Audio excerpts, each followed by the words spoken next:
Hi there, welcome to the normal cert. I respond to Bill and I will provide the voiceover for this video. My mill, an Optimum BF46 Vario, is broken. The BF30 has the same motor and controls. I don't know how this machine is branded west of the Atlantic. I was working on 1.8mm acrylic perspex sheet.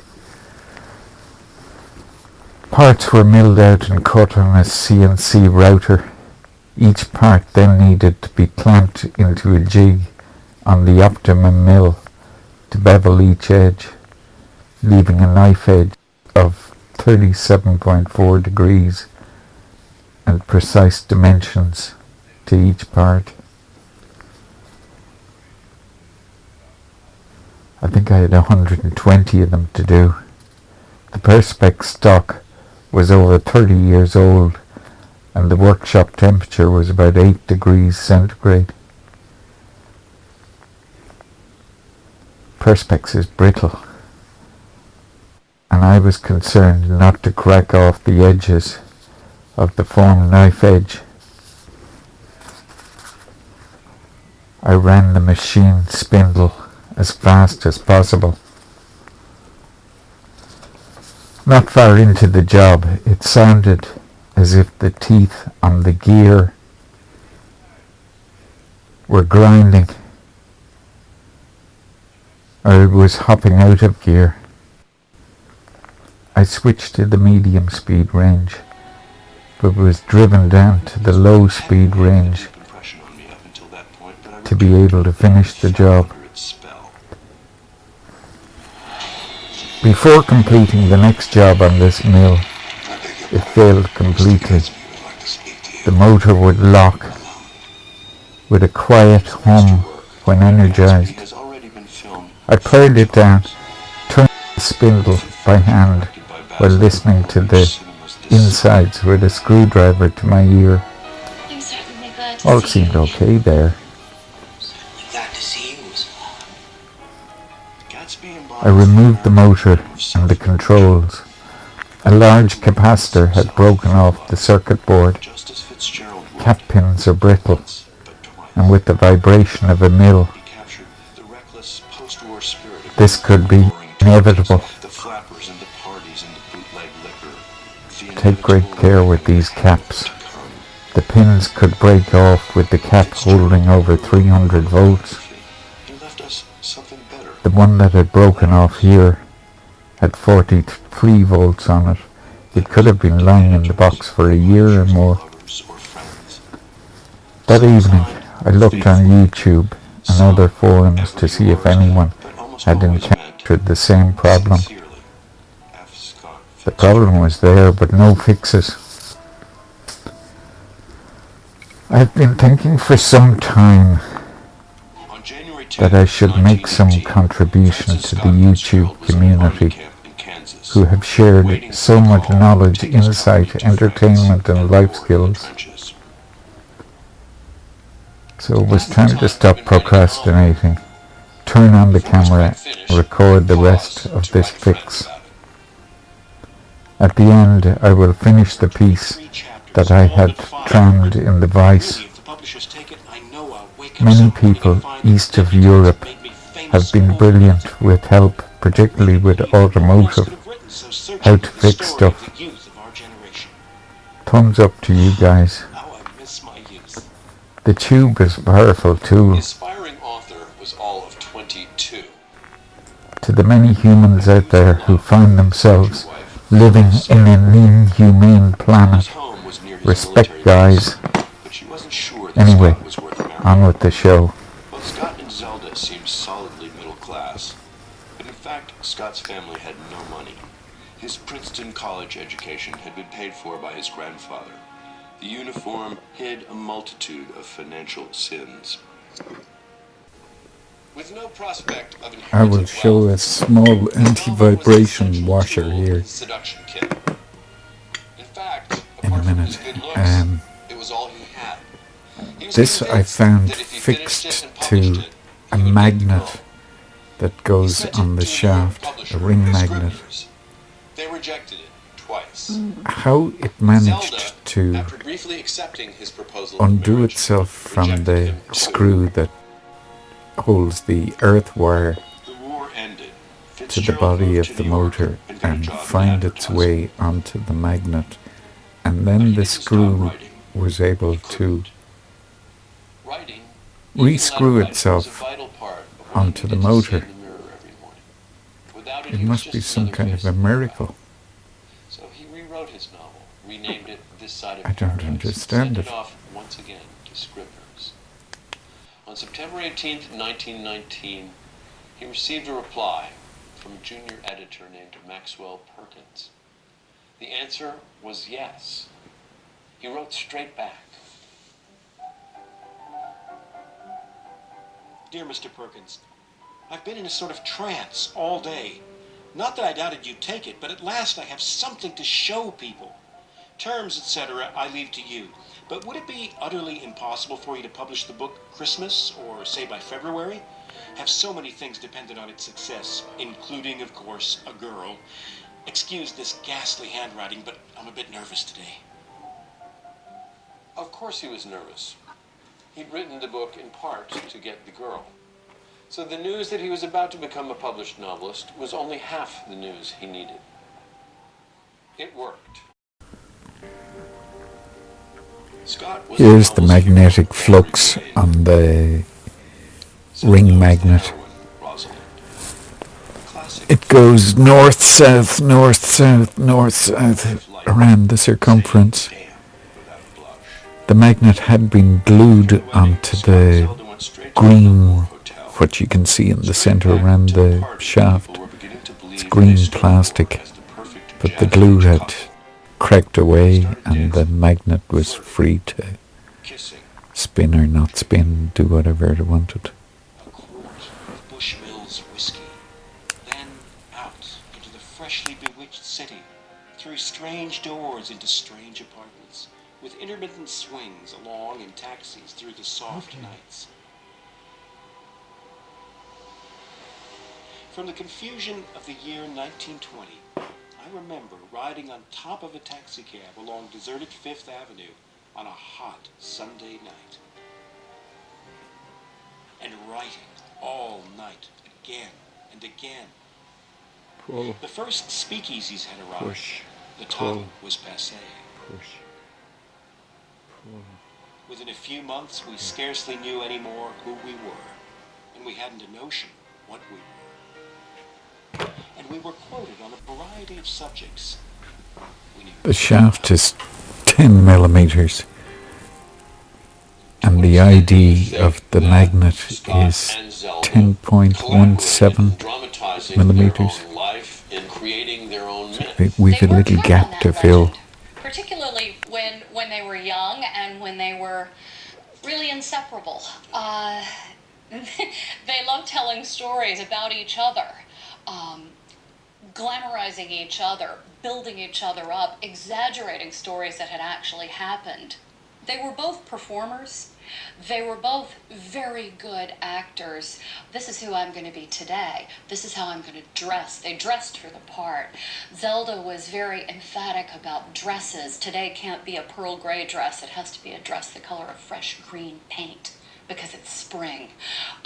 They dressed for the parts. They looked the parts. Scott talks about the way in which he felt that they were ultimately unable to live up to the role that the public expected of them. And yet it seems to me that for a time they really did, and that they really together symbolized the era of the era that Scott had.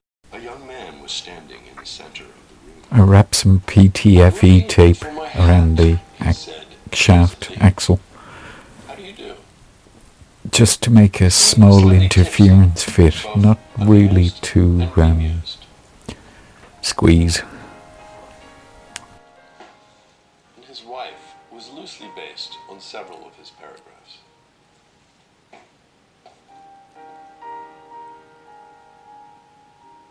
Rosalind is utterly Rosalind. She wants what she wants when she wants it, and she is prone to make everyone around her pretty miserable when she doesn't get it. But in the true sense, she is not spoiled. Her fresh enthusiasm, her will to grow and learn, her endless faith in the inexhaustibility of romance, her courage, and fundamental honesty. These things are not spoiled. I glued the magnet onto the plastic bush. Not too much glue, and some kind of a glue that I can just crack it off if I ever need to, rather than his creature suffered from the same disease. Have to break it off. Gatsby believed in the green light, the orgastic future that year by year recedes before us. It eluded us then, but that's no matter.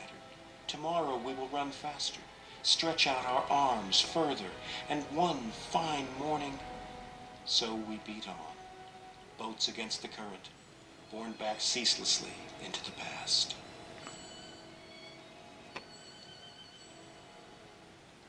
The novel sold 22,000 copies, less than half the figure for this side of paradise. Great reviews, but disappointing sales. Not what Fitzgerald desperately needed. And the novel posed a question at the very heart of their marriage. Did its continued existence depend upon things that inevitably perish?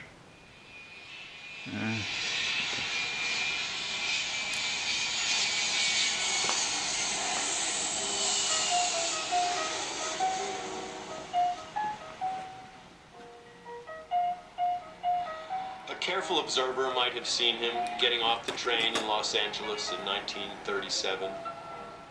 A little fleshier, a lot more lines, a lot more tentative, minus the trademark center part.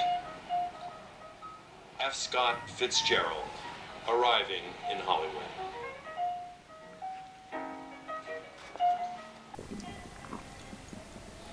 I repaired the leads from the motors and put ferrules on them. Fitzgerald They were was a no bit longer untidy. fashionable in any sense. His last novel, Tender as the Night, had sold poorly. The second printing of Gatsby was rotting in a warehouse. And then there was the booze. It was no secret.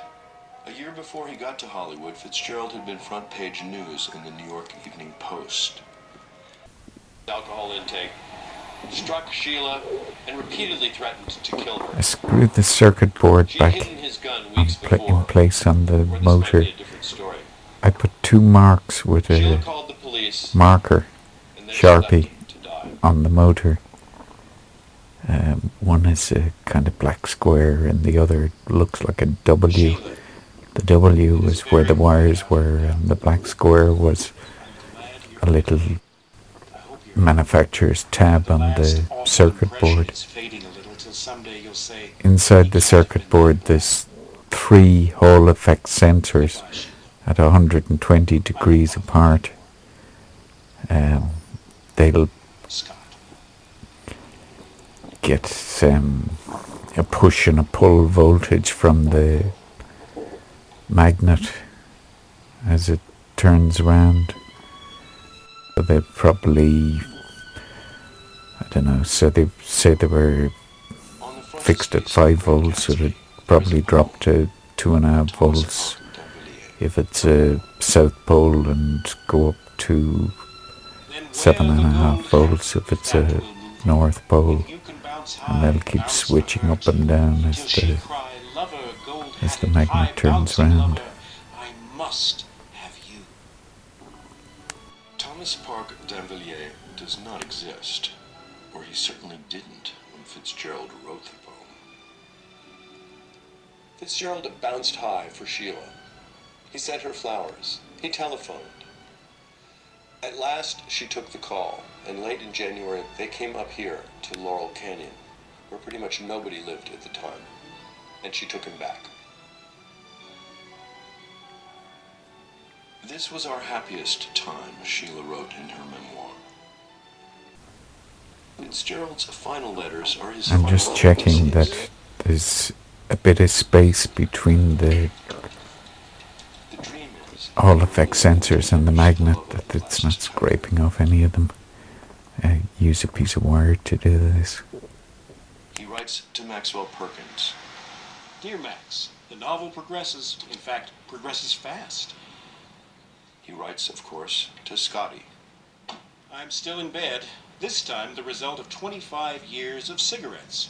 You've got two beautiful bad examples for parents. Just do everything we didn't do, and you will be perfectly safe. And he writes to Zelda. The novel is about 3/4 through, and I think I can go on till January 12th without doing any stories or going back to the studio. The cardiogram shows that my heart is repairing itself. It is odd that the heart is one of the organs that does repair itself. His heart did not repair itself. Fitzgerald died of a massive heart attack in 1443 North Hayworth Avenue on December 21st, 1940. He was just 44 years old.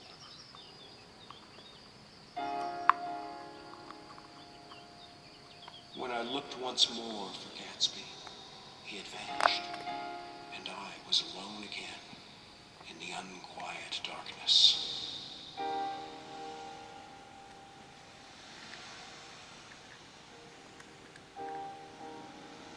People think of Fitzgerald's 3.5 years in Hollywood as failed years.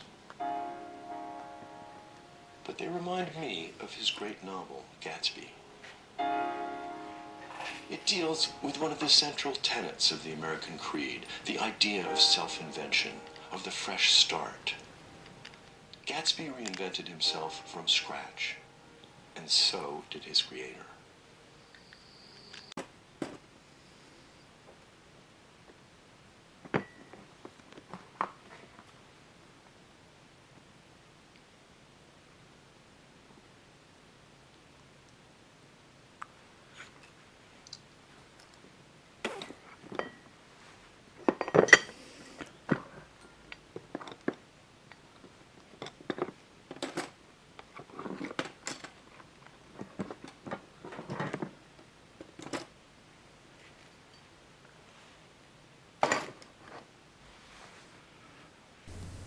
Puddlers, who pushed it and stirred it and literally spat upon it and judged it by its color and the color. The mains for the motor to announce when this comes in and goes to a with the shift from rectifier process comes also a shift attached to the heatsink. And this, of course, the union was most reluctant to see happen. It comes out from there in spurts of 100 times a second or 120 times a second, depending on what part of the world you're in, and charges up those two capacitors which are in parallel. There's a small little resistor, it's probably mega ohms, which will discharge them if the unit is switched off. But if one breaks and falls out while it's charged, it's not going to be able to discharge. I had to pull out the second capacitor just to see if the pins were cracked. It's the only way I could tell, and then I had to resolder it in. The first one that had fallen out, the pins were completely gone. I had to solder wires onto what was left, two little studs. I'm covering the lot with hot melt glue to insulate them and to fix them onto the board so that they don't vibrate around the place and break off more pins. That's it. On the backboard there's also 6 triacs or par MOSFETs or something. 3 of them would be for pull and 3 for push on each of the coils, depending on what the magnet picks up from, or the Hall effects sensors pick up from the magnet. That's it. It's a very simple board.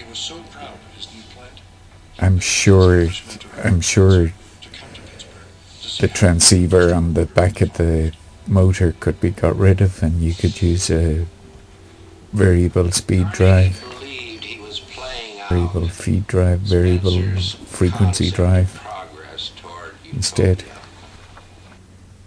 I'm not going to try that now because this is going to get fixed. A burst of spluttering flakes of fire. He described fierce ovens giving off a glare of heat and horrible stenches of gases. Everywhere, the deafening hiss of escaping steam.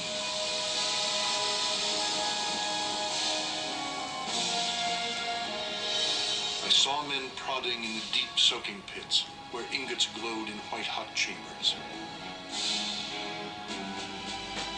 I saw other men in the hot yellow glare from the furnaces. It was a place into which men went like men going into war, for the sake of wives and children, urged on by necessity. A man works in peril of his life for 14 cents an hour. Upon such toil rests the splendor of American civilization.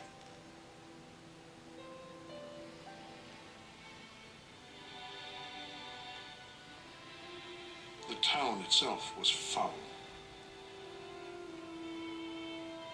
Garland wrote of great sheds out of which grim smokestacks rose with a desolate effect, like the black stumps of a burned forest of great trees. The New York Weekly Tribune noted Homestead's lack of sewers and drainage. There are deep gutters on both sides of every street, but whenever it rains, the gutters fill up with water which stagnates and becomes covered with green, slimy scum, which sends up odors sickening to the extreme.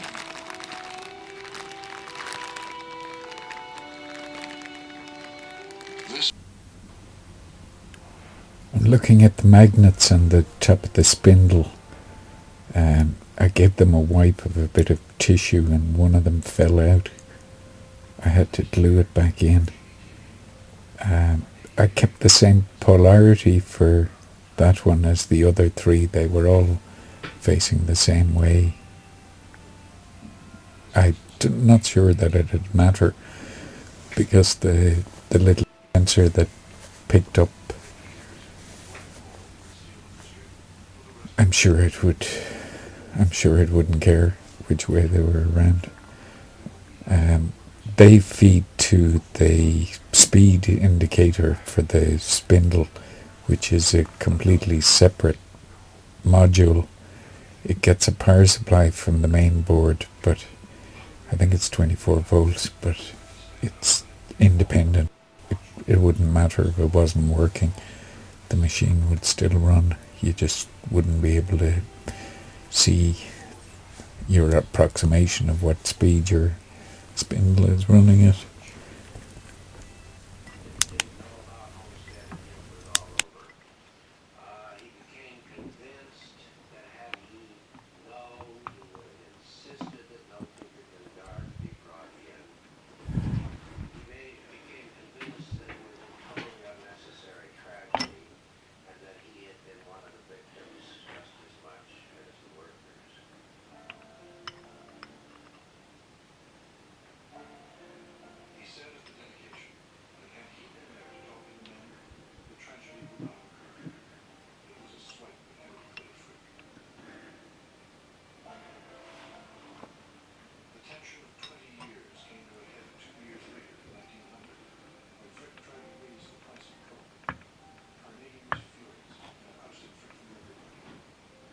What the fuck?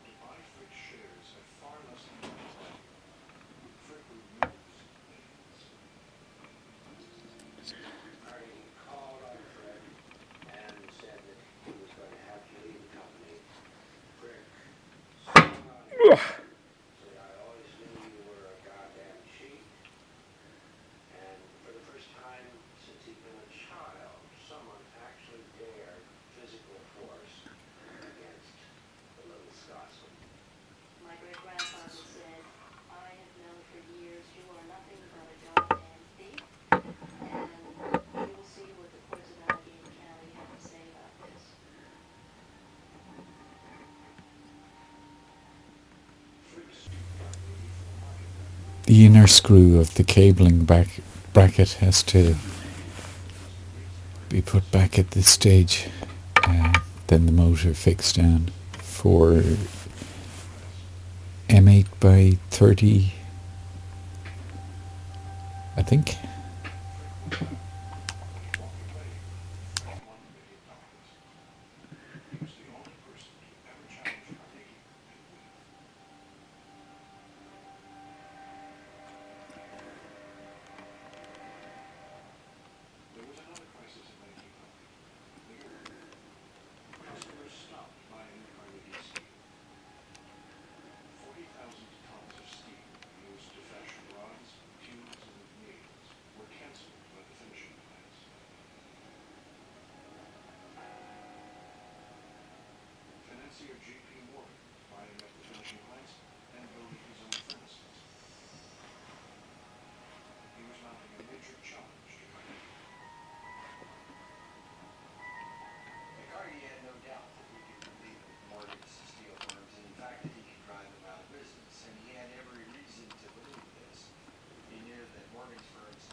Said, "Congratulations, Mr. Carnegie, you are now the richest man in the world." And Carnegie said, "I wonder if I could have gotten $100 million more. I probably should have asked for that." And Morgan said, "If you had, you would have gotten it." If you are hoping to be asleep by the end of this video, just relax. Let yourself go. I hear the Sandman coming, shuffling along. Let yourself go. No worries. They'll all keep. Not important. Just let yourself go.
Speaking about the dangers of capacitors, when I was young, I had one of the early Apple Macs with the cathode ray tube built in and the black and white screen.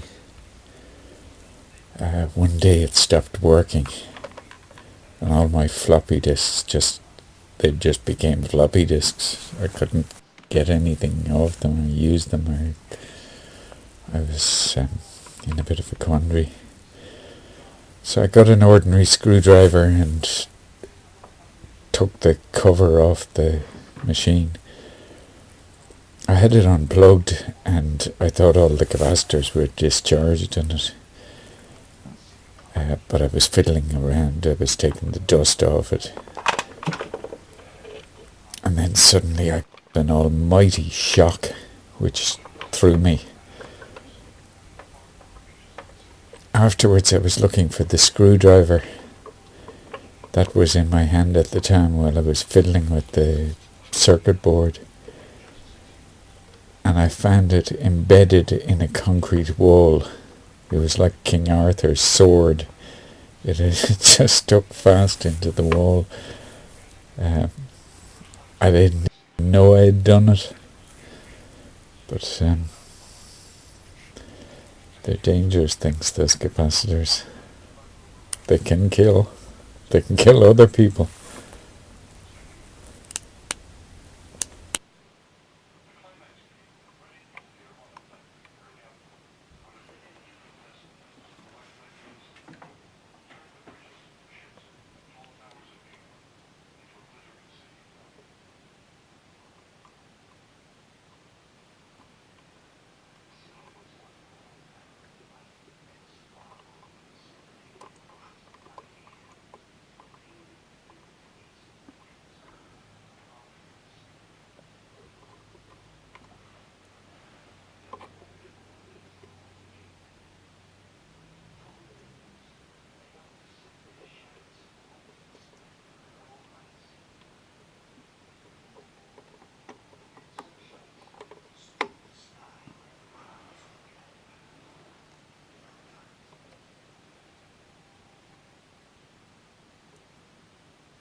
I didn't look into the controls terribly much. There was two voltage regulators on the board. They're notorious for breaking pins due to vibration, but they seem to be fairly well secured. They looked like they were soldered onto the board after it was populated. There's a bit of flux around the pins, so that's why I'm thinking that. The capacitors should have been a push fit into sockets and then clipped or clamped, because there is a vibration problem with these machines. It would have made sense to do the job properly. I'm sure they're falling off all over the place.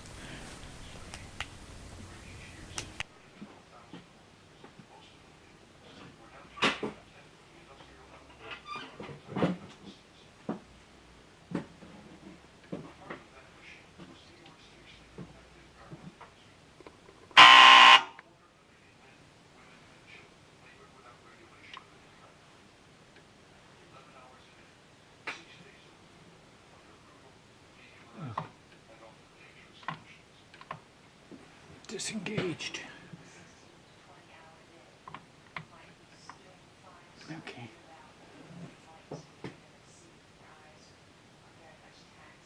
Engaged.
I take the motor off again. The Hall effect sensors have to be synchronized with the poles on the magnet. If you turn it in one direction, the motor will turn in one direction. Turn it, 120 degrees out of phase, and maybe 180. I didn't really check, but I had it spinning the wrong direction, and then I turned it round. I had to take out some of the screws so that I could spin it around a bit more in a different direction, and then I got it going in the right direction. And then it's just a matter of fine-tuning it so that you can get it nice and quiet and up to speed. Or fairly simple, really.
Oh, don't like the sound of that.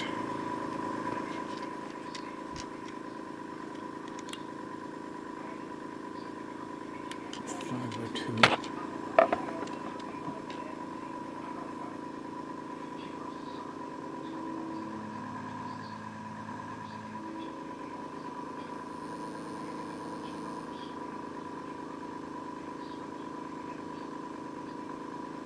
So that's about it.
If I ever decide to convert this machine to CNC, the magnets on the spindle would be handy for connecting a Hall effect sensor. I reckon running at 300 revs a minute, you could switch off the machine in less than 100 milliseconds. If you ran it faster, you could switch it off quicker.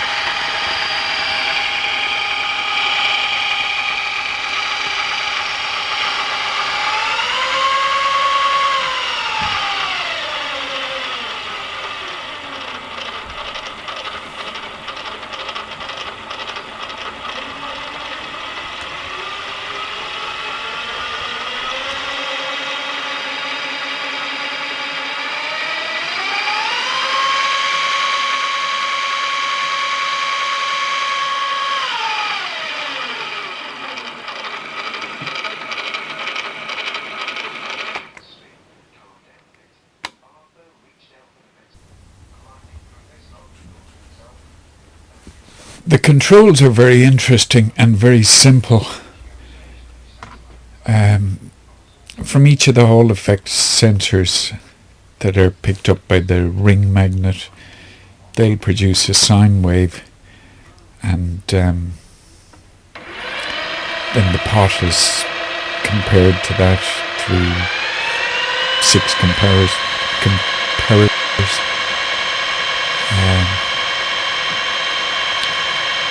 3 of them for positive and 3 of them for negative. And then once it reaches the same voltage as the pot, it will turn on. So it's an inversion of what you'd expect. You turn up the pot all the way and it goes to 0, and turn it down and it goes to whatever the reference voltage is. The reference voltage probably comes from one of the voltage regulators. I would imagine it's the 7815, the 15 volt one.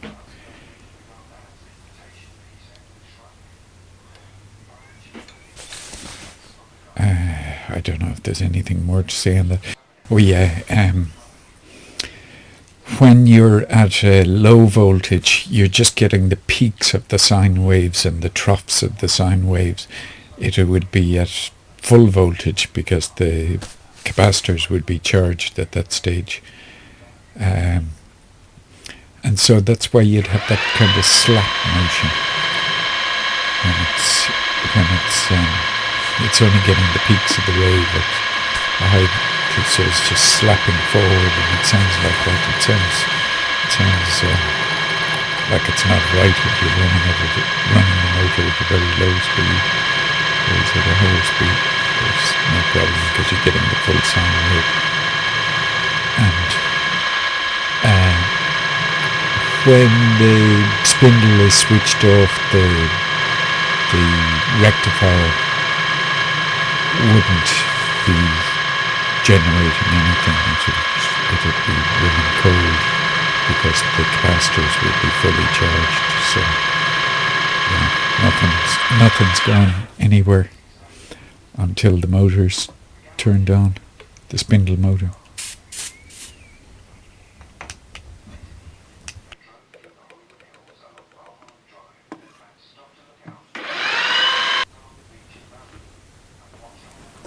The part in the vise is a cross slide from an old Boxford training lathe that I'm converting to CNC. I managed to end mill where you can see, plus drill and tap the end of it, and I'm doing the sides now just to put a 5mm thread in there in case it's needed for a switch or something. I managed to do all the end milling with the motor, with the magnet just running loose and attaching itself to the shaft. But it gave up the ghost in the end. It just stopped, died.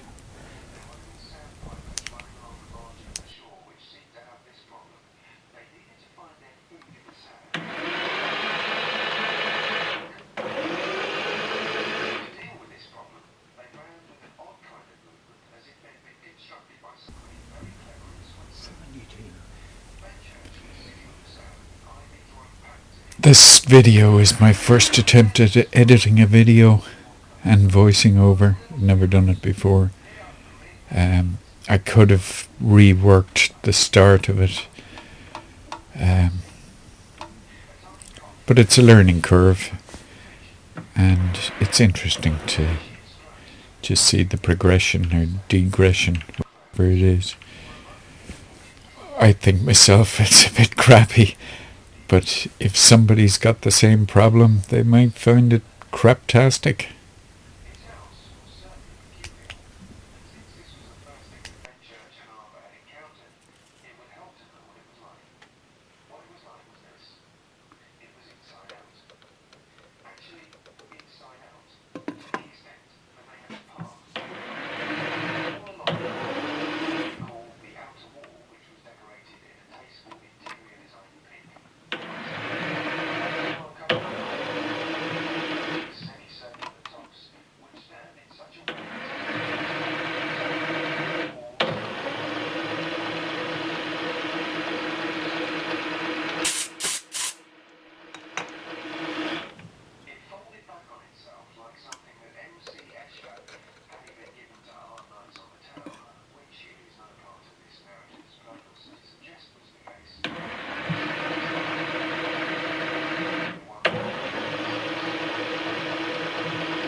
As my first video, I'm dedicating this to the memory of a young man called Aaron Schwartz. May his spirit live on the web.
the only thing left to say is thanks for watching. Now I've got to find out how to get this onto YouTube and how to open an account on YouTube and whatever else is involved. I have a funny feeling, I've been told that the first video that you upload can't be more than 10 minutes or something, so I may have to do a little short one first, but second to go on first, but this is the first. Okay, over and out.